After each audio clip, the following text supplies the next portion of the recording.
Last spring, Cherry, Corey, and I took a stroll up the old Carlisle Road as far as the site of Thomas Estabrook's 1683 homestead. We had such a good time, we decided to continue exploring Estabrook country. We turned south to look for signs of spring and the area's other historic site, the pencil factory of father and son team John and Henry David Thoreau.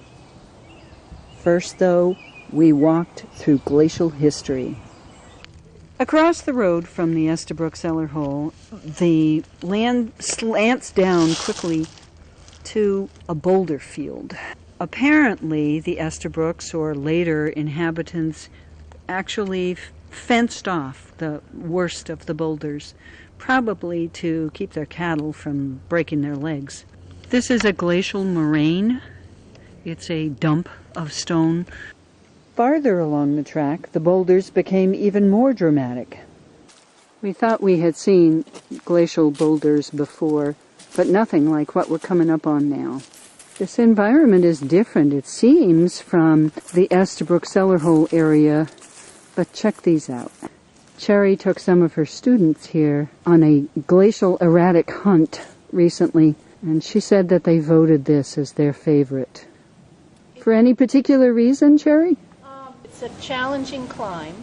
Ah, yes. But if you come and stand over in this angle and look at it, it looks like an eagle with its wings folded, so we call it Eagle Rock.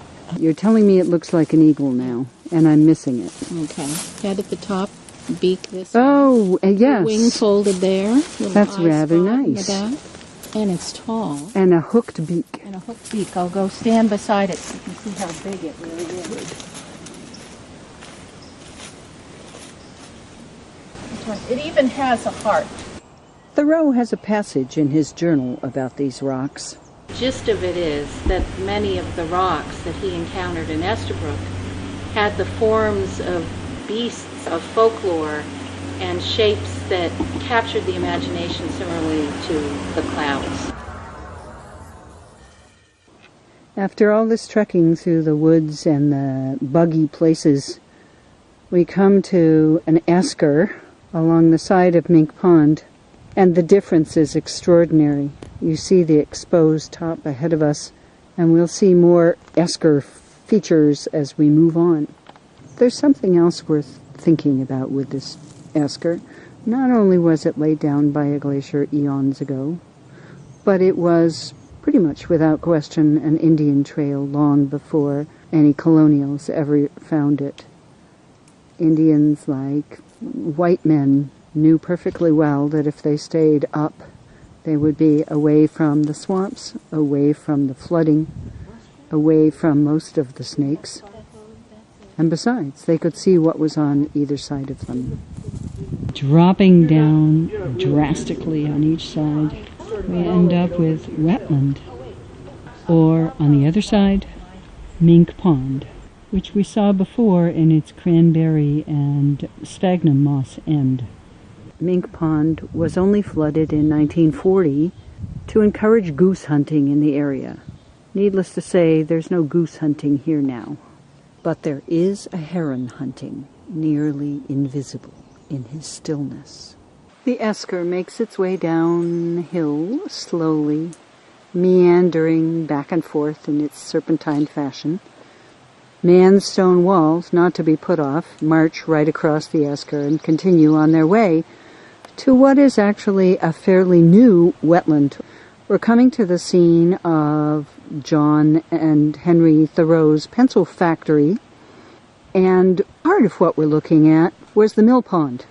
This is actually a really interesting site because what we're finding is the beavers improving on man, who improved on nature to turn this into a mill site to start with. By the time the Thoreaus were here, there were no beaver in New England to speak of. Their return has been quite recent, Cherry, isn't that right? A precipitous increase in the last 10 to 15. So we're really seeing a whole new landscape. It's an interesting building of one level of cultural and natural evolution on top of another. The mill that was called the pencil factory, run by the Thoreaus, was not anything very extraordinary. It was basically a sawmill with a woodworking shop part to it. The pencil factory here was one of a number of them actually in this area. There was one in Acton, one in downtown Concord on the mill dam. It was big business in Middlesex County in the early to mid 19th century. Pencil making involves cutting grooves in a block of wood, filling them with a graphite paste, and sandwiching another sheet of wood on top. The pencils are sliced from this sandwich and individually shaped, and then stamped with the maker's mark, or a variety of marks, at the Thoreau manufactory.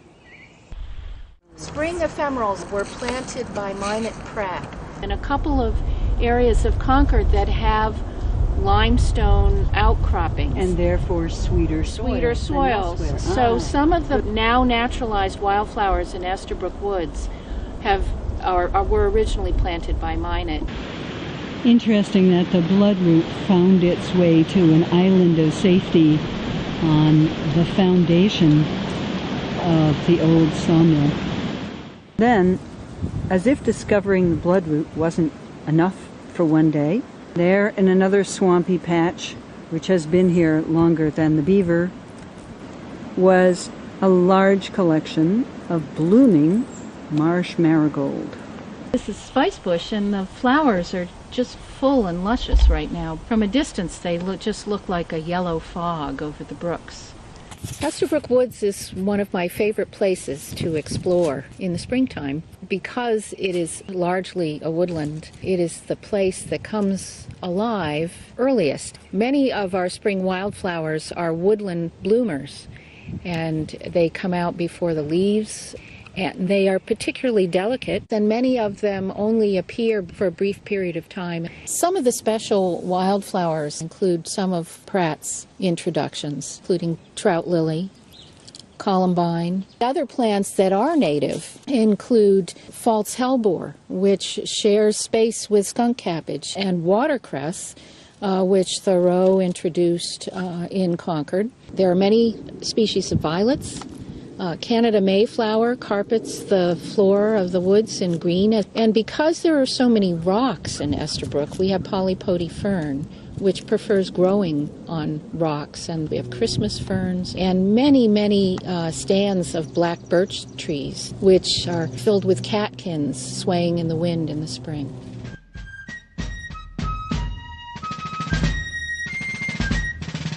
Midsummer is really only 2.5 months after the spring ephemerals bloom. But it's time to go back and see if we can find any traces of what was so beautiful in the spring. And also, it's time to close the loop on our track in time through Estabrook country. Come with us. See what we can find.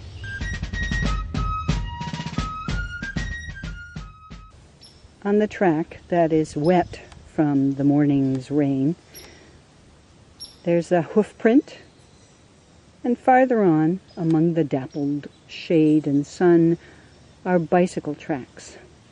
Archaeological evidence of other people traveling this track in time. The stream that we filmed so artistically in the spring is almost invisible now because of the summer foliage. But it still sounds the way a brook is supposed to sound in the woods. Believe it or not, back in there behind the euonymus bushes are the lime kiln stones that are even more inscrutable now than they were when we first filmed them. Back at Mink Pond, the once clear water is now almost totally covered by the leaves of water lilies in full bloom. And across the way, the Beaver Palace looks like it may have added another layer. And the Esker Trail, that was so barren the last time we were here, is now a shady path through the woods as the canopy has leafed out. And the moss that is greened up really emphasizes the stone rubble that makes up the core of this esker. You can hear the sounds of summer in Mink Pond and its environs. The quiet whoosh of a heron flying overhead, the funny whiny noise of a frog and the deep glug of a bullfrog. Birds of all sorts are comfortable doing their thing. The excitement of the courting season has gone by, and now they talk to each other and to their new families. We're back at the pencil factory with its man-made beaver-aided dam and pond behind it, now gently covered with flag and fern, birch trees along the edges. The edges of the sluiceway are now covered with luxuriant poison ivy, bittersweet, Japanese barberry, the ferns that actually belong here, lots of poison ivy. And finally, we discover the remaining leaf of all that bloodroot that we spotted this spring with its beautiful white blossoms. A year ago, I walked a different trail in Estabrook with Concord guide Ginger Lang. So we're walking along the trail, and suddenly there's what looks like a seep coming downhill from the land above us. Are you saying that this is part of the beaver work? Well, this looks like new damage to me. Oh, okay. I don't believe it was like that last year. We're going to follow the seep up to the top of the hill. The beavers have evidently flooded this area so much from Mink Pond that now this is a backwater to Mink Pond that's in here. Look at that. It's a whole new wetland that didn't exist 5 years ago. So, here we are at last, and lo and behold, the dam. Ginger says there are a lot of new tree limbs that have been added, tree trunks it looks like to me. Now at midsummer, we've made it up the soggy slope again to the new backwater that Ginger commented on, created by the beaver more recently than the big dam directly on Mink Pond. This lovely pondlet obviously stays wet all year. It's home to starlings and red-winged blackbirds, dragonflies dancing in the sun. We have almost made a whole circuit of Mink Pond, going from the pencil factory to the new beaver dam. Unfortunately, I just scared away that heron, who I think was happily roosting above me in the tree. But here in front of us is the Beaver Palace, a truly extraordinary creation. Mudded over, and then more logs added on top of that. It's hard to imagine how long it took and how many were involved. Sort of like, the pyramids of Egypt, but in Concord instead.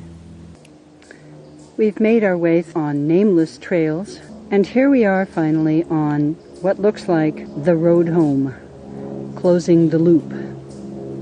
Before we leave Estabrook country, though, listen to what Cherry had to say when I walked with her this spring.